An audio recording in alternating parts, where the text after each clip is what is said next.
Okay, rolling. Roger Rave, Roger Dodger, Raja Rishi, Manalishi. I like that, that green Manalishi. That's like cool. Remember, everyone was going, yeah, that's cool. That number's like really cool. I don't really listen to the radio a whole lot, but I guess when I do, it's usually somewhere in a public place or something, and I don't really hear that number too much anymore. It's like pretty cool stuff. What year was that? Around 76, 77, 78 or something like that. But yeah, that's what I was thinking. I was thinking about like different radio stations and stuff. I was going to do this thing here. I'm going to look up the logos. It was like I couldn't deal with KMET or KLOS. And at the time, K-Rock was, playing like Deep Purple and stuff, but they were also playing like, the Susie Quattro, and she was pretty good on the guitar, a total guitar shredder, and what else were they doing? Like New York Dolls. It was kind of an interesting, kind of a mix sort of thing, what they were kind of doing those days. I think it was under different ownership, but they used to show like the Incredible Hulk, or Man Made of Rocks, or they had the bumper stickers, it looked like a bunch of rocks, and it would spell, The Rock, or and stuff like that. But I was listening to like K West and K Day, and that's what I was. And another thing I was thinking about is I was staying with my dad during the summertime. This is when I was 15, so this was 1974, just before I went into 10th grade. When I started going to school at Verdugo, and what was happening there? Well, there's a few different things, some phenomena sort of things. I was working early in the morning before I went to school in junior high school in the 9th grade. When I was living with my mom in the Valley in Van Nuys. I was going to Madison Junior High School, and all those guys were like really, really cool. We had their things, we were running into stuff, everything was cool. All of a sudden, my buddy, he's picking me up, he's giving me a ride, and then the first thing he says is, "Hey, dude, sorry about all that." I'm going, "Hey, don't worry about that, man. We already did all that, man. We already took care of that."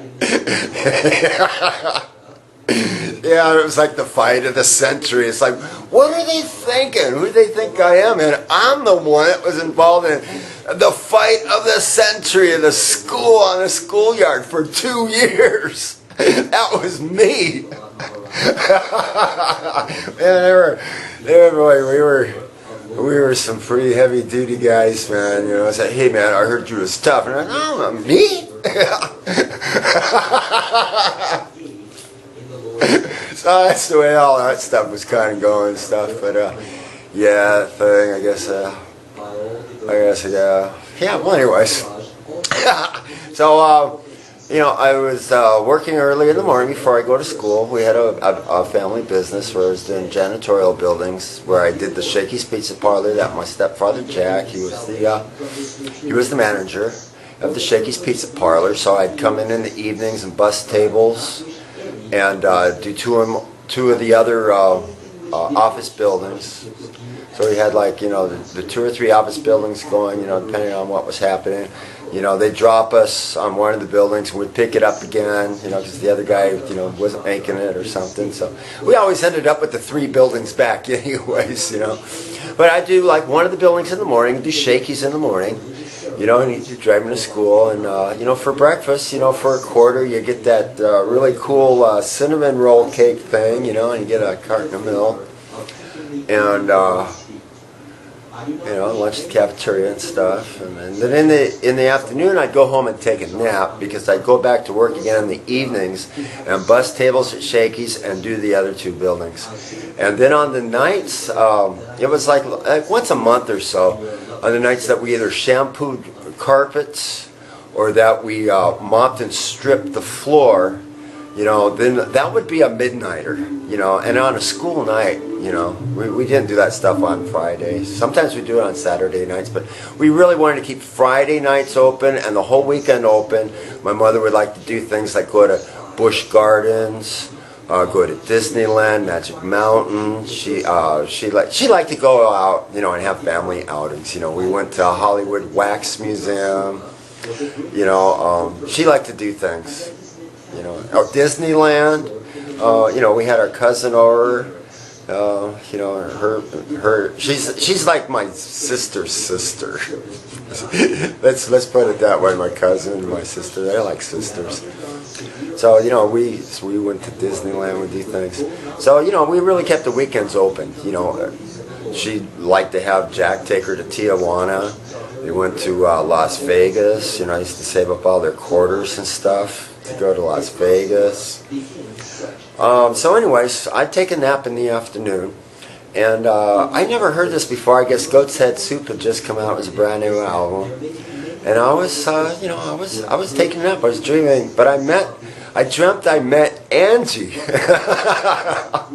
Now, Tequila kind of talks about how this kind of thing kind of goes on. I guess there's this thing, Mick Jagger, David Bowie, Angela Bowie, you know, some sort of thing. What the song Angie actually really is and stuff. She kind of really explained that to me. But, you know, at that time, I just thought it was a song about someone, you know, either fictional or for real, or, you know, I never really, you know, I just took it to be that they were songwriters.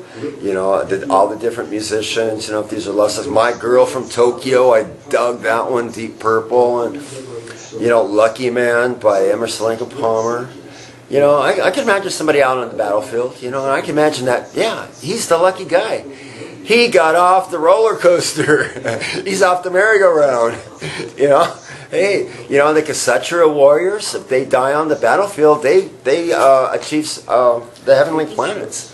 And, you know, and then they're talking about, you know, in the Mahabharata and in the Vedas, and I was just reading about this. It's in the Mahabharata, where Arjuna actually received some weapons from the celestial demigods. He sparred, he fought with Lord Shiva. Lord Shiva was very pleased with him and offered him his weapons. And Lord Indra, the king of heaven, offered Arjuna his weapons. And now, Arjuna was a warrior and Krishna was his charioteer. And in Bhagavad Gita, there's this discussion where the Supreme Being discusses himself to the Jiva, the living entity, which is the most intimate type of a conversation that the Supreme Being can express. And so this is what Bhagavad Gita is. It means the song of God. And this whole manifested together is that they were on the battlefield of Kurukshetra, and there was Arjuna and his other brothers, they were the Pandavas, and they were being cheated out of their kingdom, is that their father was the king, Pandu, and he died. And so his brother Dhritarashtra took over the kingdom in Pandu's place until the Pandavas, and until Arjuna and his brothers, especially Yudhisthira was specifically to be the king, until they became of age. But yet they were being cheated out of their kingdom, is that their uncle wanted their cousins to remain on the throne. And so they devised so many different ways to harm and injure and to kill and eliminate Arjuna and his brothers, the Pandavas, you know, Yudhisthira. And so that's what the whole Mahabharata's all about, all their trials and tribulations. They're nothing but harassed and, you know, their whole life. So, and Arjuna is this big warrior. He has this celestial weapons from the heavenly planets, and that's what the description of the heavenly planets was, is that he saw there in the heavenly planets when he was there the Kshatriya warriors who had been killed on the battlefield, who had attained the heavenly planets. And for a Kshatriya warrior, that is a very, very good position for them. You know, their bravery, their chivalry, their specific etiquette in fighting. You know, it's never to kill or fight an unmanned person or an unequal, you know, or always, you know, with weapons, that these challenges were always made and challenges were always accepted. And so this is what the whole Bhagavad Gita is, that Arjuna is now saying that he doesn't want this war. And the thing was, it wasn't anything less than a world war. all of the kings of the entire planet at the time, 5,000 years ago, and this is before like what we're saying, like recorded type of a history. Well, this is a record of a history, but archaeology is not accepting these types of information, and even a lot of different type of artifacts and the specific levels where they're excavating these items or are being discredited, or they're just being removed. Some of them are being destroyed. A lot of them are just being put into storage. But they have a specific model in place, and that's the way they're pretty much going to keep the specific model. And it doesn't really look like anybody's actually going to change anything. Anything that kind of came up to disrupt that, these specific archaeologists or scientists actually lost their jobs. You know, so that's another issue in itself. You know, and I can kind of see that. You know, there's different types of, you know, like the world was flat, now the world's round. Yeah, it sure got awfully round all of a sudden. What they do, take a bicycle pump, pump it up, make the world go round.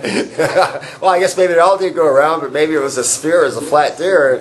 You know, you'd fall off the edge. You know, hey, Christopher Columbus, don't go over there. But the Vikings were in the North Americas, and the Chinese were in the North Americas, long before the Spaniards were in the North Americas. You know, but so this is the type of information that is, you know, being educated, what's in the history books, what, you know, what is common knowledge now, what was common knowledge in the past. Not too long ago, just, it had to be within the past 200 years. The witch hunts were in the North Americas and the American colonies. You know, different things considered witchcraft or heresy. You know, having sulfur on sticks, you know, to strike fire. You know, matches. You know, common day matches was considered witchcraft or heresy, some sort of chemicals. You know, any type of alchemy, you know, was considered heresy, witchcraft. Seeing through lenses, you know, now we use them for corrective vision. You know, mirrors, the use of mirrors. A lot of mirrors and lenses are used in telescopes to look out into the heavens, to chart the skies.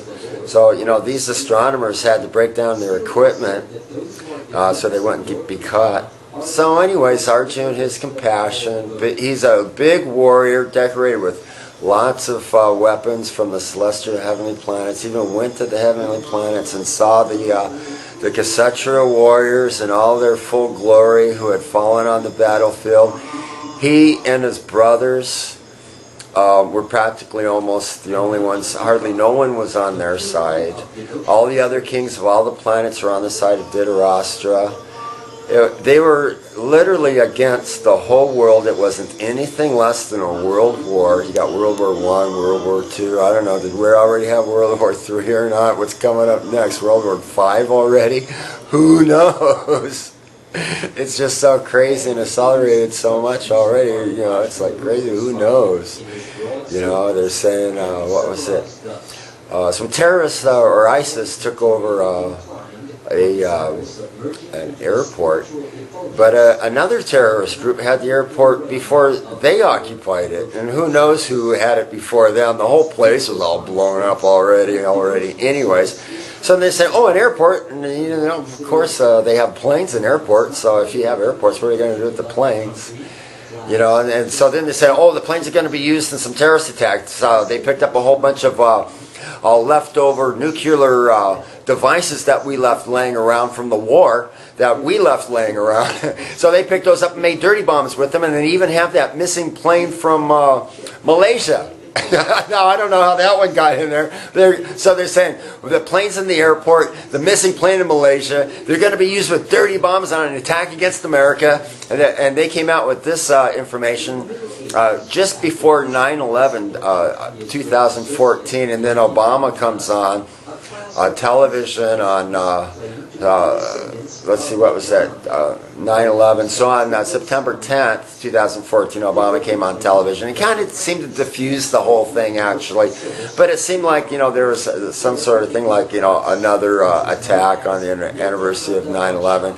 But, you know, the actual really reality of this thing is, you know, they were just fighting amongst themselves. They're revolutionaries. I guess they're all trying to, who knows what they're trying to do.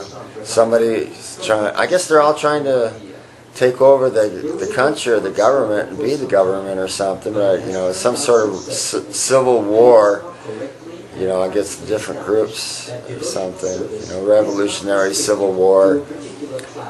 So that's how that whole thing came up. So imagine just, you know, you and your brothers, you know, going to war against your cousins, and your cousins have got every single nation in the world against you, and this is a world war.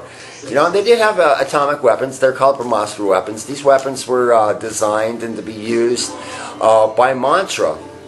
This was the great art of the Kshatriya warriors. Even the Brahmanas could ignite the sacrificial fire by mantra. And the reason why animal sacrifice is mentioned in the Vedas is because it was to test the mantras of the Brahmanas to whether or not their mantras and the official sacrificial sacrifice is effective. They would offer an old animal. It was an animal that would die soon. It was an older animal. They'd sacrifice it into the fire. And if the mantras were effective and the sacrifice was effective, the animal would again come out of the fire, emerge from the fire with a new rejuvenated body, a young body now. So this was actually the power, the potency of the mantras of the Brahmanas in these days. You know, nowadays animal sacrifice is forbidden because such Brahmanas do not have such expertise in such arts. Such as this, you know. I saw on YouTube, you know, some of the people in Wicca are doing some witchcraft, some spells. You know, I've talked about made little tiny little tornadoes and in their little collection container things. You know, I wonder if they can make a big full scale one, but you know, they're talking about like, you know, the different little tornadoes, their little hurricanes and their little trays and things. And that's kind of charming, a little mini little tornado thing, you know, with clouds and lightning and rain and stuff. You know, maybe get some of those little tiny little farm animals in a tiny little farmhouse. And that's kind of cute. That's kind of fun. You know, that's kind of neat. So anyways, yeah, I wanted to come on. I wanted to talk about this thing. So I was taking a nap, and I had a dream that I met Angie, and I kind of woke up and I realized that this was a new song on the radio, and you heard it first on K-Day, on K-West. This is KHJ, and you heard it first. Yeah, the real Don Steele. We got a brand new one from the Beatles. And remember, you heard her first on KHJ. You know what I mean? So, you know, I guess it was one of those landmark, remarkable things. The color was in dream. The dream was in color. You know, it was kind of like all kinds of things, diamonds and jewels and silk scarves and curtains and things. I mean, whatever it was really done up right. I tell you, whoever was the director of that dream, I'd have to give him a AAA star. So, what was the other one? Oh, so I was staying at my dad's house during the summertime. Okay, before I went into the 10th grade in Verdugo. And my stepmother says, Mama asked Kelly, it's going to be on television. I'm going, yeah, Mama Cass Elliott's great. I love the Mama and the Papas. I'm going, it must be a rerun, or they must have already videotaped this. And she says, why? I said, well, because Mama Cass had passed away.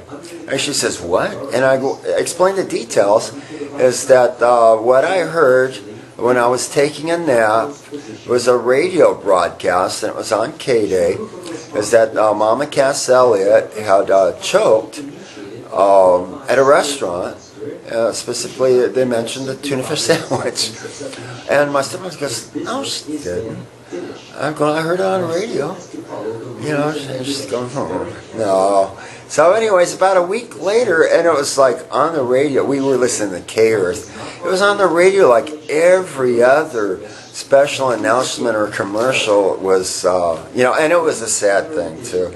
But that's what they were talking about. We're releasing this information that Mama Cass Elliott had passed away with specific details that I had described. You know, and R.I.P. Mom and Cass Elliott was good. I love the Mom and the Papas. You know, me and my relationship. We were doing karaoke, and we did as partners on a regular basis. You know, Mamas and the Papas, California Dreamin'. And we also did The Age of Aquarius, Sonny and Cher, I Got You, Babe. That's a great duet. You know, it's great for couples. So anyways, that's what I was going to do here. I was going to look up some radio logos. I want to look up to see if I can find K-West, K-Day, maybe the old K-Rock. You know, KMET. I don't think KLOS has ever changed their thing. I think those have always been those circle things. And KMET, I guess they always used to have those billboards, those funny looking rats and stuff like that for KMET. Oh, yeah, that's what we're talking about. I couldn't hang out, you know, with a few of the different stations. K-West went off the air. Because after K-Day went off the air, I went to K-West. I really like K-West. They used to have the albums, play a whole album. I think it was called The Seventh Day. KLOS started playing some albums. I think that's why they call it The Seventh Day, and they played 7 albums in a row on the 7th day, full albums, album rock. And I used to pull out my little recorder, you know. I used to get my tapes. If I got a good tape, you know, Memorex, you know, So Life, So Real, you know, Breaks Glass, you know, opera singers, you know. And, you know, for $1, I can get a 90-minute tape, you know. It wasn't a high quality, but it was a good tape, and it was good for recording radio broadcasts. I had 2 of these 90-minute tapes, so that's what, 120 minutes of Beatles special, and they had Beatles, and I really dig the early Beatles stuff. You know, it had all the like 8 days a week sort of stuff. You know, early Stone stuff. You know, Little Queenie and all that stuff. You know, what was it, Susie Q? You know, the old rocker stuff. I guess the Stones and the Beatles did I Want to Be Your Lover, Baby. You know, I guess it's in a Hard Day's Night movie. You know, it's a good driving beat. I really loved the drum, kind of got that Bo Diddley kind of beat going on with it. So that's what I was going to do. I was going to go ahead and look up some logos. I was kind of thinking maybe doing one of those, how do you say, PNX News. Maybe some informational for PNX News. Maybe I should get a graphic of an Earth and world behind it or something. You know, I do it like, today Arjun informed Krishna that he doesn't want to fight on the battlefield with Kurukshetra. Let's give it some details. I can just imagine interviewing Krishna, interviewing Arjun, interviewing Sanjaya. Hey, now, what did you really think about that when Krishna showed Arjun his universal form? You know, and, you know, you got somebody going, man, that's a real mind blower, man. You're talking about thousands of suns, such an awful, fearsome form. Everyone on the battlefield is entering into the fiery mouths of the universal form. It's like so many arms of the demigods in charge of the air, the rain, the moon. I mean, it's awesome. It's like, wow. It's like, you're talking about witnesses. Here you go, witness to the battlefield of Kurukshetra. Oh yeah, well, where they're fighting, you know, the battlefield of Kurukshetra actually went over a period of days. So in the evening, this is the etiquette of the Kshatriya warriors, is that the opposing parties actually get together in the evening and for sports. Sports and Kshatriyas would be involved in gambling, such as throwing of dice or chess playing, you know, whatever types of board games, card games, sort of things that they had. They'd get involved in the evening time and associate, you know, as if it was, you know, peacetime. You know, at nighttime it's peacetime. And then during the daytime it's back on the battlefield, it's back to business again, it's war. You know, and the etiquette of fighting against the soldiers is right there. They're always challenged. They're always an equal. You know, there are different divisions: elephant divisions, chariot divisions, horse divisions, foot divisions. You know, so that's what I'm going to do. It's already 24 minutes here, so that's a pretty good introduction. We got the Darby Crash t-shirt. Yeah, the Darby Crash t-shirt thing. We got that going. Oh, I thought it was like absolutely cool. I'd really like to thank Heather really very much. A special mention. 2 thumbs up on that. She's got the painting. The painting was donated for an auction. It was a fundraiser. One of the band members of China White needed an organ transplant, and the whole thing was successful. He did pass away, and the proceeds did go to the family. You know, a lot of arrangements needed to be made, and of course, you know, it really helped the family out a lot. Heather expressed that she really enjoys the painting. The painting is framed. There's a picture on that, so I've got that photo. I'm going to put that online. Maybe I should put the photo in the video. She really enjoys that. And the person that I worked with the printers here at the Little Black Egg. And what we wanted to do, we wanted to try the punk t-shirt, see if these work. Heather loves it. She wanted how to order a t-shirt. So I'm really honored. We wanted to see how the punk t-shirts were going to go. Maybe we'll do some more. I've got the Alice bag. I've got Diana Cancer, Steve Jones, Rick Wilder, and we've got the photo by Ed Culver. I would have to specifically get some permission from Ed Culver.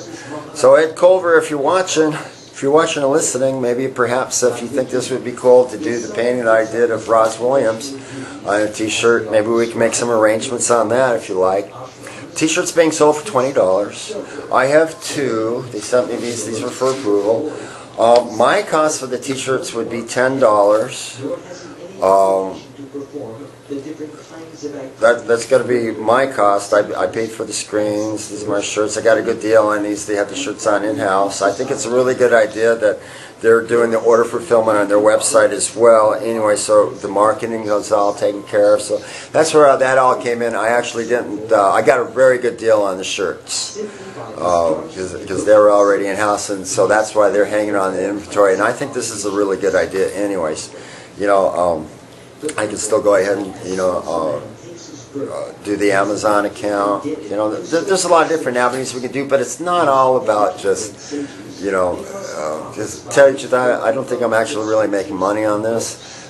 Maybe for the proceeds, whatever we get from these shirts, I can just turn that around for some more screens for another shirt. You know, one of the other Monsters of Rock series that we have, so I think that would be kind of cool. That would be kind of neat. So yeah, let me go ahead and get this thing started. I want to go get those radio logos. I should get a video of the Earth and do a PNX News broadcast. I think that would be kind of cool. What kind of information thing?